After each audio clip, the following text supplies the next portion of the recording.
Aujourd'hui, on va enfin parler du pétrole. Et attends, tu ne veux pas parler du nucléaire? Oh non, je veux pas, car après on va me taxer de pro-nucléaire et on ne va plus vouloir entendre le reste. Mais si, allez, avec ta méthode, on décortique et on regarde en face le nucléaire. Si, vraiment? Mais alors, on regarde comment se positionner le plus rationnellement possible par rapport à cette technologie. Je vous propose de le faire en 3 étapes. La première chose à faire, je trouve, est d'abord de se débarrasser de l'imaginaire. Puis dans une prochaine vidéo, on regardera comment on devrait traiter rationnellement la question du nucléaire dans nos débats. Ok, alors allons-y. Si vous pensez que cette vidéo est une vidéo de propagande nucléaire, vous vous trompez. Le but de cette vidéo et les 2 suivantes est de vous aider à mieux vous positionner par rapport au nucléaire, que vous soyez pro ou anti-nucléaire.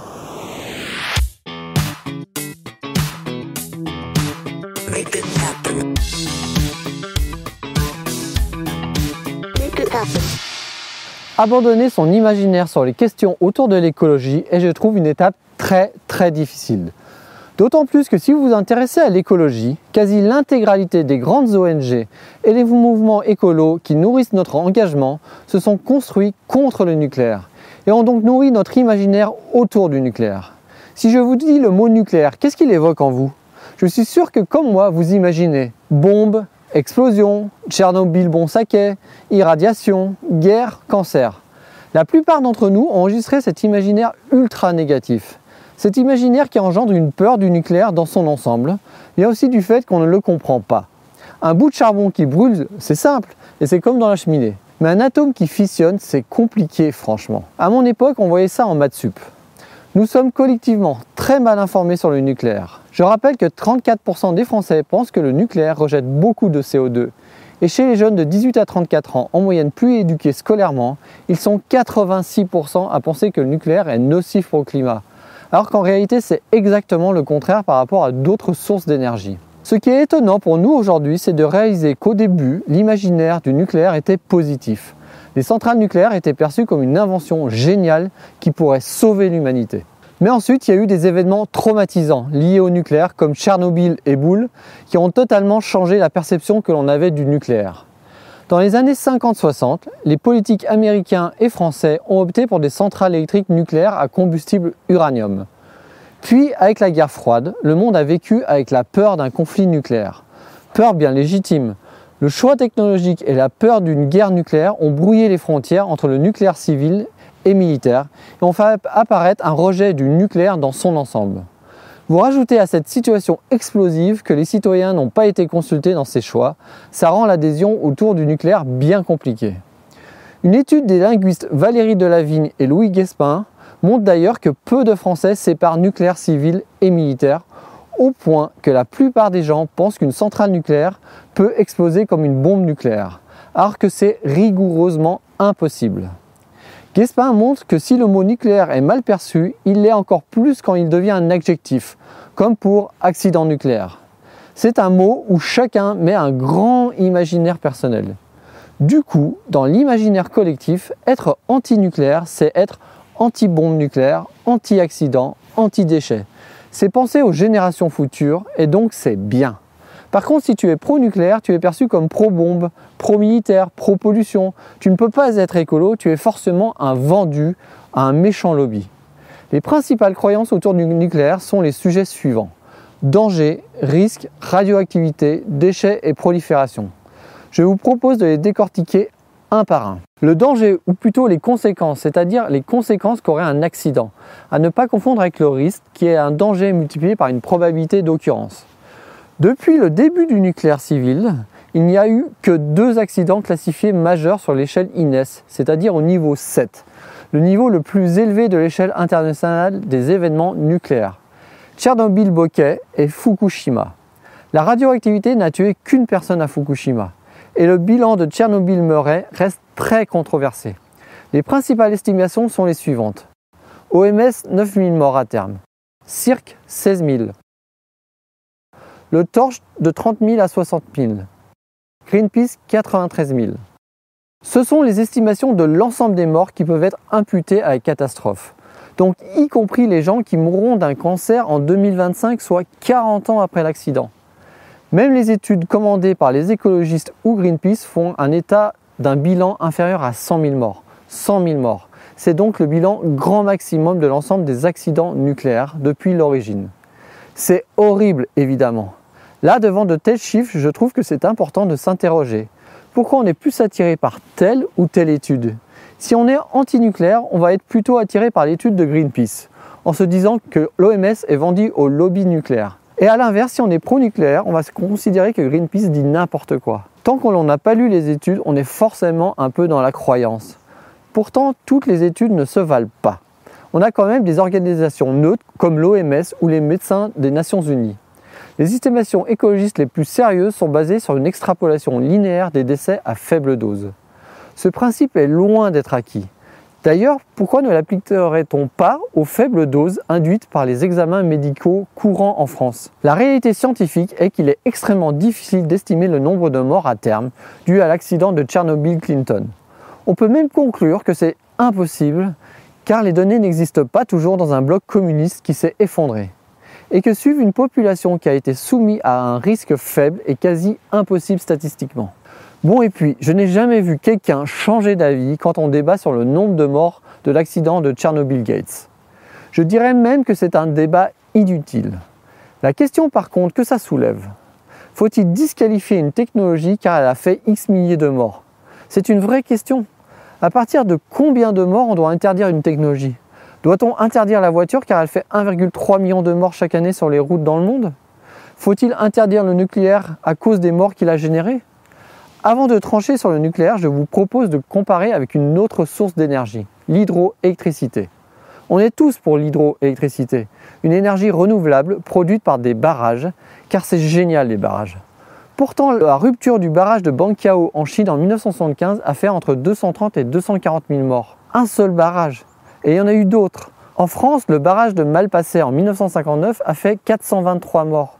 Or, personne ne se dit, tiens, un barrage pète en Chine ou au Brésil, c'est trop dangereux. Il faut fermer tous les barrages en France. Parce que ce ne sont pas les mêmes pays, les mêmes contextes socio-économiques, la même façon de construire les barrages. Alors pourquoi utiliser un raisonnement différent pour une centrale nucléaire? La technologie et le contexte politique en Ukraine au moment de l'accident de Tchernobyl-Cosby n'avaient rien à voir avec ceux en France. D'ailleurs, la série Tchernobyl, bien qu'elle soit critiquable sur certains points, le montre très bien.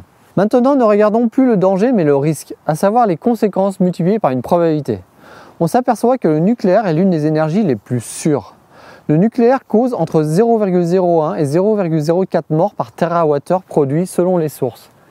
C'est-à-dire 3,75 fois moins que l'éolien, 11 fois moins que le solaire posé sur toit, 35 fois moins que l'hydraulique, 100 fois moins que le gaz naturel, 600 fois moins que la biomasse. Oui, ça peut paraître étrange, mais rien qu'en Allemagne, la biomasse a fait 17 morts depuis 2005. 900 fois moins que le pétrole et 2500 fois moins que le charbon. Donc dit autrement, il y a plus de risques que vous mouriez de l'utilisation du charbon, du gaz, que d'un réacteur nucléaire. Petit rappel, la pollution due au charbon en Europe tue 23 000 personnes par an. Et pourtant, certains se félicitent que l'Allemagne ferme des centrales nucléaires alors qu'elle ouvre une centrale à lignite, du mauvais charbon. Tous les 4 ans, les centrales à charbon européennes font autant de morts que l'accident de Tchernobyl-Buffalo, si on prend les chiffres maxima de Greenpeace. Je sais que c'est difficile à accepter. Je vous fais une confidence, j'étais anti-nucléaire avant et j'avais du mal à accepter ces chiffres. J'ai déjà rencontré plusieurs personnes qui m'affirmaient que l'augmentation des cancers en France était due à l'installation des centrales nucléaires. Regardons. Un Français reçoit au total une dose annuelle moyenne de l'ordre de 4,5 millisieverts, qui se répartit à 35% dû au médical, à 32% dû au radon, une pollution naturelle. Alors oui, le cycle du nucléaire génère une radioactivité. Mais globalement, les humains reçoivent plus de radioactivité due au cycle du charbon qu'au cycle du nucléaire.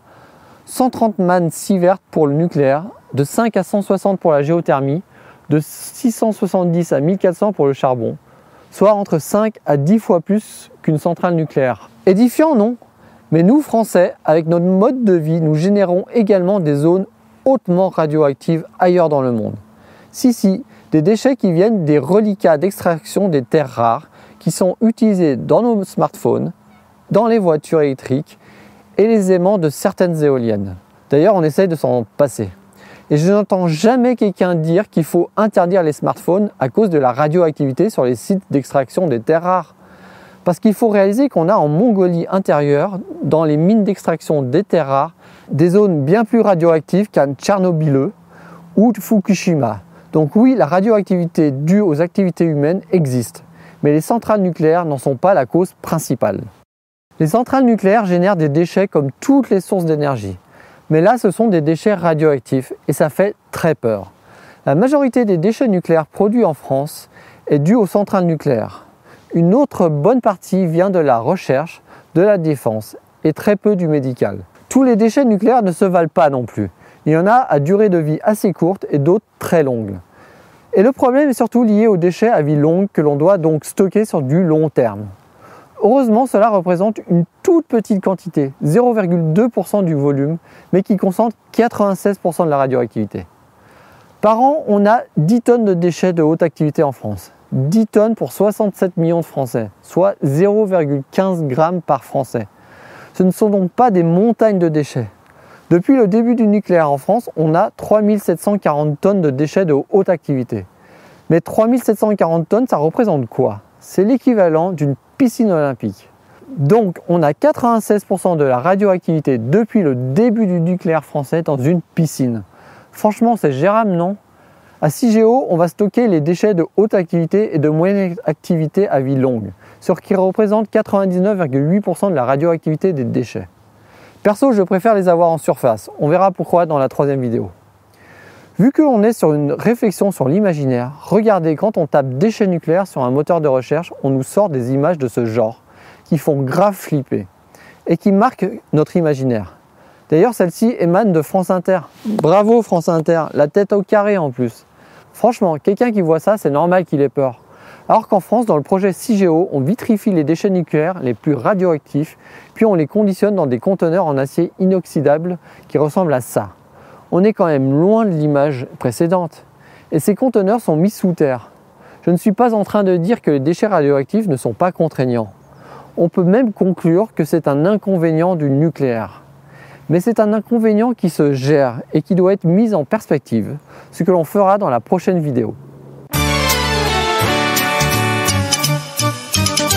Mon oncle, un fameux bricoleur, faisait en amateur des bombes atomiques.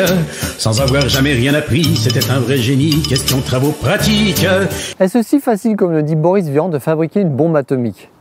Et existe-t-il un risque de prolifération lié à l'usage de l'électricité nucléaire dans le monde? Pour info, sur cette partie, je me suis fait aider par une personne dont le métier est de travailler sur la prolifération, car c'est trop important de ne pas dire de bêtises sur ce sujet. Tout d'abord, regardons le fonctionnement d'une centrale nucléaire et d'une bombe.